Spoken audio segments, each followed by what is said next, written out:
আপনি কি করছেন? কি রাঁধছেন?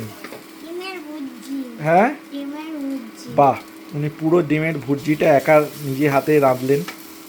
আজকে আমাদেরকে রেঁধে খাওয়াবেন। Today is 31st January 2026।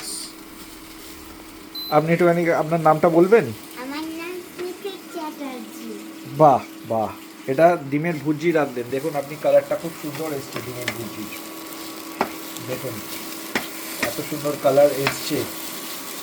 উনি আমাদের জন্য আজকে রেঁধেছেন এই ডিমের ভুর্জিটা। মা আজকে অনেক খাটাখাটনি করে এসছেন, মাকে রেঁধে খাওয়াবেন বলেছেন। আপনি কোন ক্লাসে পড়েন? ক্লাস 4। কোন স্কুল? South point. বাহ, আপনি কার জন্য রাঁধছেন? মা, বাবা আর আমার জন্য। বাহ বাহ, খুব ভালো।